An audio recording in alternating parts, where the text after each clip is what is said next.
Okay, I am Brett Ballantini. I'm hosting a Sox Pop on the Farm podcast, and I am dealing with a kerosene laptop arrangement right now. So we don't know if my sound's going to go out, if the picture's going to blow up, if maybe I'll infect Darren somehow. We do not know how if we're going to be able to get through this half hour, but we appreciate you showing up to listen to the Winston-Salem Dash preview. Darren is so excited about the Dash this year. He decided to color code, team code for the podcast. Now he's back on screen again, and he's sporting his Dash hat. I, of course, showing no team spirit whatsoever. Don't even own anything from the minors, and that is not a hint to any of the affiliates, although I will not refuse any packages that show up on the front step. Anyhow, again, I'm Brett Ballantini. This is Darren Black, who is very generously and kindly laughing at my bad jokes. You may know him as the guy who does, I don't know, I think this year maybe it only might be about a third to a half of our minor league updates, our minor league player of the week, our minor league player of the month. And really, if there's anything that comes down the stream that has to do with the minors, I say, Darren. But usually I ask, I think I'm polite, Darren. I hope I'm polite. I don't just say, Darren, do this. I think I say, Darren, you would be the best to do this, or would you like to do this? And Darren, being a very, very congenial sort, usually says, oh yeah, sure. And there we go. Then it becomes minor league story number 121 of the summer for him, instead of just the 120 that he's already scheduled for. So Darren, that said, oh yeah, and by the way, he joins me roughly weekly or so for these Sox Pop on the Farm podcasts. So hey, thanks for being here, Darren. Not that really you don't have a choice. Given he has no choice, he has decided to show up to talk about the Winston-Salem Dash. And actually, there's a lot to talk about here. I'm going to try to shut up and just let Darren drop his knowledge, because what do I know? Winston-Salem of the Class A affiliates seem to be, I don't know, I'm more inspired looking at that roster and looking at Darren's preview. So this hopefully will be a more interesting one. Please do not decide to skip listening tomorrow to the Kannapolis preview, because I'm sure there will be Darren will either call me or he will fuel my angst about the state of low A. Let's start out with some pitching the way you did. Hey, wait, first, Darren, I'm going to go off the board, which I'm sure you love, and express a little bit of angst, because we learned today that McKinley Moore, the Mountain, who I believe only made it to High-A as a young pitcher still, though. I think made it to High-A before he was traded last year, or in the offseason. Or no, before last season, right? To Philadelphia for Adam Hazley. And he has just been called up to the major leagues. And I'm just wondering, I know the White Sox do, I mean, come on, you cannot be able to see and find your way to a prospect here and there, but boy, it seems like we're giving away more of these guys than we're getting, Darren. Do I have a right to be a little agitated at the fact that it seems like Hahn can't even play his cards right to say, oh yeah, take that guy, Philadelphia. Yeah, oh, you're going to love him. And then he turns out like never to pitch. How come this guy's in the major leagues a year later? I mean, so just backstory a little bit on him. He's, the classic, early teen White Sox pitcher draft pick that, goes somewhere else or stays with the White Sox and is basically a quad A guy by the third, fourth year. That's pretty much been that's been quite a few of them lately. But he took a huge stride in the Sox organization from 19 to 21. So that's probably why he was traded in the offseason to just kind of give them some outfield depth. I don't remember the exact timing of it. I don't know if Eloy or Robert got hurt and then they traded for him. I can't really remember. But they needed outfield depth regardless. Not that not that he did do well last year. Not that any of us are really excited for him, even though he did change his swing and had homered in back-to-back games. But it's Charlotte. You will homer there. But yeah, and then he's pretty much did the same thing with Philadelphia last year. Lots of strikeouts, too many walks, and I guess they have a few injuries in their pen too. I'm not as angsty about it because they did add a lot of younger, hard throwing pitching this offseason.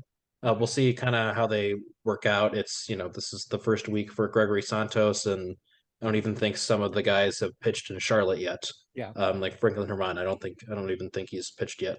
But yeah, I mean, if they kept him, he would have been an option instead of trading for one of them or claiming one of those guys this year. Not that that probably would have mattered that much. But it just looks better for the White Sox to keep their own guys that make the majors. But good for him. I don't know. He could be good. I don't know. Yeah. He's a little wild, and that's usually, good or bad. We see that with Jake Diekman to varying degrees. He'll have fantastic outings because everything's on, and then he'll, look, like he has been Yeah. as a White Sox so far. So we'll This see. is But this is Sox Pop on the Farm number 40. If you haven't listened to any of the first 39, this is how it usually goes. I bring some ignorant angst to the program, and then Darren settles me down. Occasionally he agrees because he's like, yeah, right. There's got no choice to agree because this is preposterous. But usually he says, all right, here, let me drop some knowledge on you. Simmer down. Okay, I've simmered down. And leave it to an excellent farm system podcast host to lead our preview show for the Winston-Salem Dash on a guy who's not even in the organization. Okay, well done, Brett. Let's talk about a guy who isn't in the organization, and the White Sox really would like to depend a lot on him, but they're not sure what they can depend on for and whether he's even going to be a starter going forward. And that's Norge or Norge, or maybe there's another pronunciation, Darren. Vera. And, as we might say, I think you also sort of looped Kohl Simas in on this. These are two guys who you want to see take on some kind of innings load and have some kind of very consistent health this year. Otherwise, I guess at best they're pen arms, and that's not a bad thing, but it's certainly lesser than being able to have a start you can count on because White Sox don't have any. yeah, no, I think probably I'll start with Vera because if CMS is a really good pen arm, that's a win for the White Sox in general. For Yeah. Vera, it's okay, that's a nice consolation, I guess. But that's not what his innings totals were before he got into the Sox organization, but he hasn't even reached 50 in 2 years for the Sox based off of various injuries. So he'll Jonathan Stever actually started today. He went 2 innings, so I kind of think that'll be where Norge Vera is. He'll go 2 innings for kind of an extended period of time, maybe get to 5 later in the year, and then go back down. But I really just want to see him healthy and see if the command issues that he showed last year were just because he, just hasn't pitched often. I know, I think can't remember if it was MLB Pipeline or Fangraphs, but basically a lot of his issues were repeatable motion, and that screams, hasn't pitched a ton to Yeah. me. So we'll see. I mean, for him, I just want to see him healthy, and if he's healthy, I think he's good. We'll get to some other guys who are normal, or we did get to some guys who are always healthy and just aren't good with Matthew Thompson and Drew Dahlquist. So kind of hoping that being healthy here is the different is the actual piece that we're waiting for him. Somewhere in what you just said there, Darren, was sort of like the theme or the subhead for the White Sox farm system. Yeah, So especially pitch a lot, but pitching. not very good. Oh boy. Okay, well, we're not going that direction. We're going to stick in single A and talk about some guys. And I remember, DSL, I probably just totally lost my head because it's like, hey, Darren, he hasn't given up an earned run. And Darren was probably like, well, Brett, he pitched like 19 innings. But I mean, okay, perfect's perfect. But yeah, 90 innings would be amazing. 19, okay. And that's still probably like his career high. Okay. Jonathan Cannon seems to be a guy that at least our readers really like. I know he was voted pretty high in the prospect vote, and for good reason. I mean, he comes pretty heralded. Tell me a little bit about Jonathan Cannon, because he seems to be maybe the headline starter you can count on, quote unquote, count on at High-A. Yeah, he's kind of he third round draft pick from last year over slot. And their first two picks, Schultz and Peyton Payette, basically are guys that were coming off various injuries in their roles, so they kind of went safer on this one, I would say, projectable. And basically, what his kind of pedigree comes out to is a guy that'll just hopefully get a lot of ground ball outs. That's kind of what you're going to want. He doesn't have, that breaking pitch that will, get him, high 20s, low 30s K rate. You hope he's in the lower 20s once he moves up. But you want to see really good command from him. You want to see a low batting average against from him. And you don't want to see a lot of fly balls. That's pretty much how that comes out to. I think people are saying, or Vangrass had him listed as a back end of the rotation kind of a guy, just based off of his fastball not being extremely hard, and the breaking pitch not really being there. But this is a more or less aggressive slot Mhm. for him. Normally, you would think he would start out in Kannapolis, but Chris Getz said that he was going to start with a dash, and we'll kind of see from there. He doesn't really have injury issues so far, so there shouldn't be any limit to that this year. So we'll see. He's a middle tier White Sox prospect, with a long way to go, and this is more just projection from him right now. Yeah. A guy who's been around for a while, not new to the organization, but new to impressing in the organization would be Jared Kelley. It does seem like he strung a little bit of stuff, maybe second half of the year, together, and then I think he used Project Birmingham and then all that chaos. But he did seem to maybe start. I mean, it did seem like he had, if you can call it a stretch, one of the best stretch he's had as a pro. Is that something that points to something promising for this year? I think you put it like this is sort of a make or break year for him as well in terms of whether he goes pen or not. But what do you see from him, and do you expect that he might build on some success, or is it really just a crapshoot still for him at this point? Yeah, it's really just seeing if he can get that third pitch. It's seeing if he can get. He's been working on a slider. Not sure if he has a curve in there at all. But his third pitch, that he's working on is the slider. And if you can't really get a breaking pitch, he was definitely a project when he was drafted. And if you can't, get that put out pitch, then you can't really be a starter.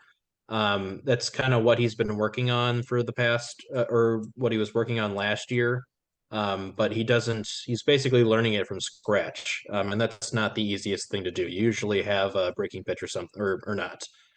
It's just odd that he actually does have a good changeup. Normally, that's the thing that you're learning at this age, or as a high school draft pick. But he has a good fastball changeup mix. That would work really well in the bullpen if that happens. But that's definitely, as highly rated as he was out of college, out of high school, Yeah, the bonus slot, draft slot. It's yeah, not where you want to see him. But yeah, he was much better last year. Um, we'll see if he can keep driving down those walks. We'll see if he can get a better feel for that slider. And if that does happen, he could probably move up pretty quickly. But if he gets his 100, I think he got 80 innings last year. So if he gets 120 innings, it's still a 4.5 ERA, and he's not really striking mhm, out high 20s yet. Then maybe next year you're like, okay, we'll see yeah. how it goes in by June. If nothing's improved, then let's Okay. put you in high leverage situations Yeah. late in the game. I think I know the answer to this, but I'm still going to ask it. We sort of associate, for whatever reason, I guess it was back-to-back drafts. I guess that would be the reason. And one of the drafts was just a bastardized short one. But Matt Thompson, Drew Dahlquist, and the guy who didn't change anything about his name, Jared Kelley. That we sort of associate that triumvirate together. Is Matt Thompson the guy that you would project as having the best chances of making a difference, or is it still a guy like Jared Kelley because there's just almost more raw potential there? Well, Not to put you on the spot. no, well, no, it as a starter, I'm gonna say none of them right now. Okay. That I, wasn't an option, but you took it. Okay, fair. yeah, but if you're looking for just in general, I would say that because Kelly has a better two pitch mix at this point, I could definitely see him. But as we see with like Jimmy Lambert or Reynaldo Lopez, they gain, velo in their fastball. So Matt Thompson could easily gain a couple ticks, and maybe try to concentrate on one, breaking pitch instead of two. But I think, that's down the road for them, and they're in Double-A, and so they're at that level right now where, like, honestly, they just kind of need starters to start. Even if they're not doing super well, then just kind of they just kind of have to, as they wait for the 2022 draft class and undrafted free agents to kind of move up. Yeah. Okay. Um, Before I go to a break, got one more guy to ask about on the pitching side because I'm going to completely ignore the bullpen because I'm a jerk, and you can bring that up in our second half if you want.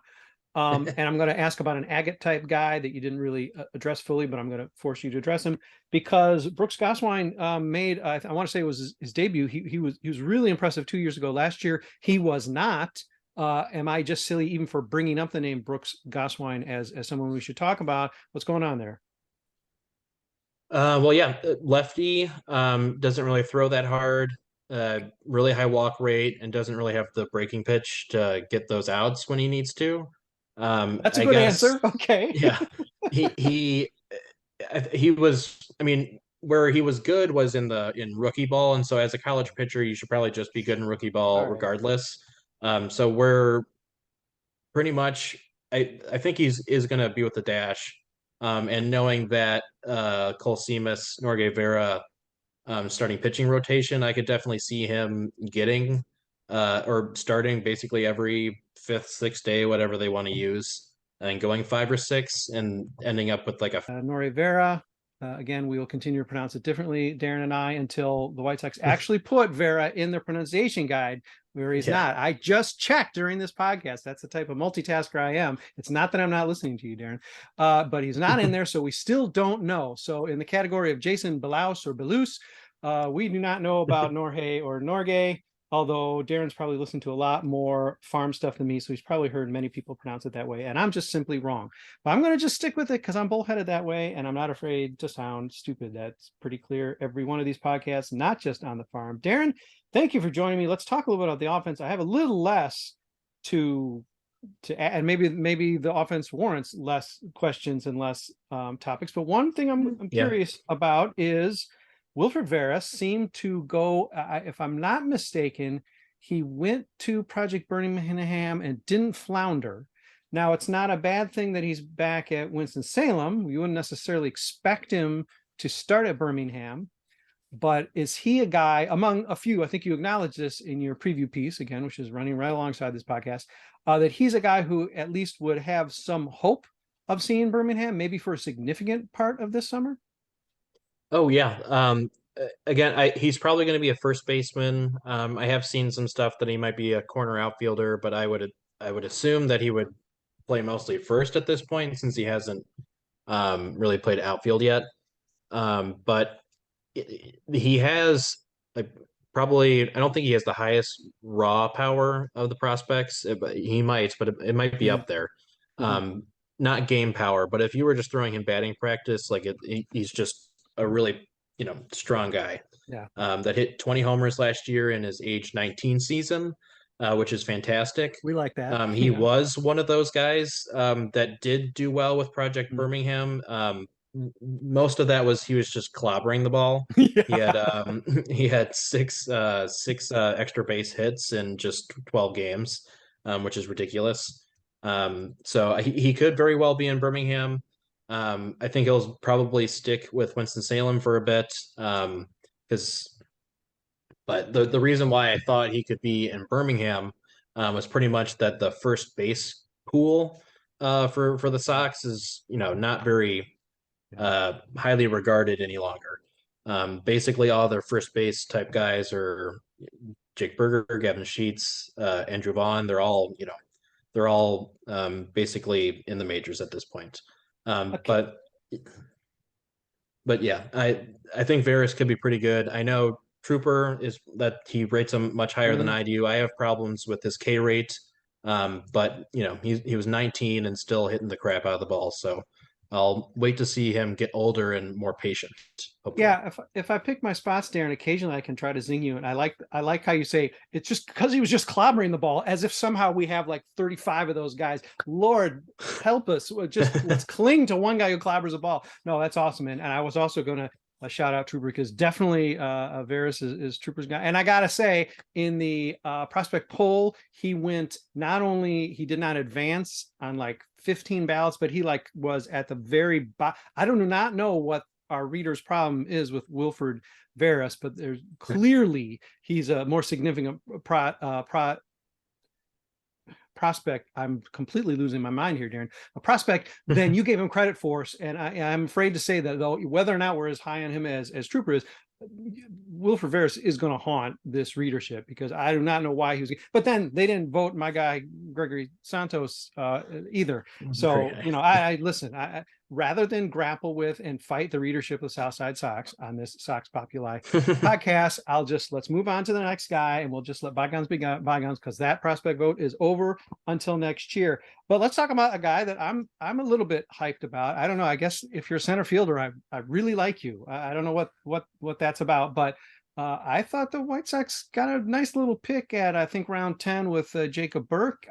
He showed out playing, like as you point out with some of these pitchers, at being a college stud, playing at a higher level, than his competition, or more experience.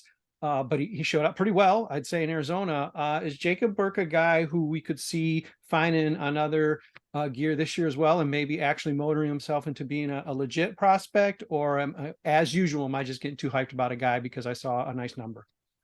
No, yeah, I think I'm not sure why he's not in more top 30 lists, because it's not like there's a great crop of outfielders for the White Sox right now. No. But yeah, but basically, what we kind of want to see from him this year, just improve on that K rate, and get more walks. But he's a really athletic center fielder. He didn't show a ton of speed when he was here in Kannapolis for that month. But in college, he was basically a 10-20 guy, if we want to term it like that. But he was really, really good at on the base pass in college. Great rate of getting steals. But don't know if he has a ton of power. We'll kind of see that as he goes through the system, goes against better pitching than college guys. Um, he did have 2 homers last year. If you want to, in a month, if you want to really take away anything from That's his, a 10 homer after pace, drafted. Darren. That's a 10 homer Yeah, pace. Come on. yeah. I'm not. I don't really, especially now that the draft is much later. I don't take a ton of stock in just a month worth of games, especially for a guy that went from, I believe he played in Miami. Yeah, he Yes. went from Miami, then he went to Arizona, and then he went to North Carolina. It's basically, his 3-month baseball journey. So Yeah. that's a lot of moving around. Yeah. But yeah, I think we should expect big things from him. Along with Veras, I think he could be in Birmingham pretty quick if he kind of continues what he did last year in college and in the low level for the Sox. But yeah, he should get every opportunity in center too, because there's not Yeah. anyone knocking at the door Yeah. for him to go play left or right. So he should play center, kind of prove that if he can or cannot do that. But he should stick in the outfield regardless. I think he's good enough defensively to play center or at least be in right. Anytime I get an answer from Darren that doesn't involve him crunching up his face or voice inflecting, I feel pretty good. I feel like I'm not completely off base. So I'm proud enough of myself to now say, Darren, those are the guys I really wanted to make a note. We were sure to talk about. Who we missed. As I said, I completely bypassed the bullpen, and clearly there might be more position players to discuss. So is there some other folks we really do need to mention out of your preview, or not even in your preview, that we should be really focusing on in Winston-Salem? Well, I guess just to kind of round it out, Wes Calf. I think he's high draft pick. We all know about his struggles, but he has big power. I just basically want to see him get that K rate a bit under 30%, if that is possible. I'm not expecting, a 13% or anything kind of Yeah. improvement, but a 5 or 6% one would do wonders for him, because that'd be a lot more homers, and we could finally see him put together some more power. But yeah, I think that's the pitching group is a lot more interesting in A Yeah. ball, because that's basically all they drafted and signed last year. So the offense is, closer to Double-A with your Montgomerys, Brian Ramoses, and then Triple-A with Lenin Sosa and Jose Rodriguez, and then you've got the pitching prop that's a little bit more exciting in A-ball. Darren, I haven't studied guys for a long time. That's why you've been doing this with me for many years. I suppose you've been keeping up with the White Sox system before we ever met each other and became best friends. But when you think about a guy like Wes Kath, he's got a partial season and a full pro season now. And the full pro season, there were a lot of gaps in there, although it wasn't horrendous per se. What do you realistically expect from him? Because look, I didn't even jot his name down to make sure we talked about him, which is I guess some sort of indication that either I'm dopey or that he just his some of the bloom is off there. But is that fair? Is this a season where he can put a foot forward and sort of get back in a little higher esteem? Not to say he's fallen badly, but clearly Colson Montgomery, sort of his partner in crime, 1-2 draft pick, maybe for good reason, has really shot into the stratosphere. And talking about a guy who he's going to see the South Side soon. And Wes Kath, you do not speak that way. He should not have been part of Project Birmingham, at least in the playing in games part of it. And even going to Winston-Salem, there's no guarantee he's not going to get that K rate down, below 30, as much as we can chuckle about that. But at the same time, he's still young. I mean, we're not talking about a 26-year-old guy who went to college. So is there a reasonable expectation that he could, sort of have something click and get it? Or are you a little skeptical about that already?